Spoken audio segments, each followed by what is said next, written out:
Hello there! In these videos, you've been introduced to spreadsheets, SQL, and so many other tools. We've also talked about choosing the right tool before you start a project. But sometimes you find yourself stuck on a problem during your data analysis. That might mean it's time to reconsider which tool you're using for the job. For example, if you're working with a simple spreadsheet, maybe 5 to 10 rows and a few columns, then pivot tables are a great way to visualize that data. But if that spreadsheet is more than a million rows, it'll start to crash, making a pivot table hard to complete. When you find yourself working with a huge spreadsheet that keeps crashing, you might switch to SQL to pull the data you need from different locations in a database instead of from a single spreadsheet. You might remember that SQL can handle trillions of rows of data and is now a standard language for working with database programs. SQL is great for querying, updating, and optimizing data. But trying to analyze your data with only SQL can get complicated. As you continue to progress as a data analyst, you might find yourself spending a lot of time building long, nested queries and then debugging them. It might be time to consider another tool, R. R is a new tool that you'll work with later on, but for now, I'll tell you a little bit about it so that you can start getting excited.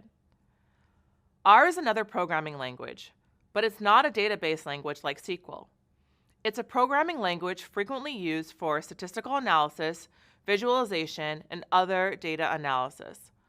R is a little different from other tools we've been working with, but it's a great complement for the tools you're already using. With R, you'll be able to analyze and visualize data in all kinds of new ways. We'll talk about R more later on, but I hope this sneak peek gives you an exciting first look. Having a variety of tools in your toolkit is important as a data analyst, but just as important is knowing when to use them.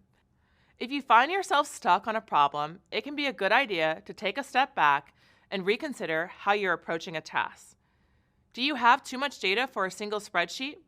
Switch to SQL. Are you spending more time debugging queries than actually analyzing data? Maybe you should consider R. You also know how to find answers online now, so if you ever run into a problem and need to try a different tool, a quick search can be really helpful. There might be resources online or someone else may have had the same problem and posted about it. This is great if you start feeling stuck on a problem, and you might even find a new way to use a tool you're already familiar with. And that brings us to the end of this module. Great job! We've covered a lot of information. We learned about converting and formatting data, how to combine multiple pieces of data, and how to search for help when you need support during your analysis. Coming up next, you'll take on the weekly challenge.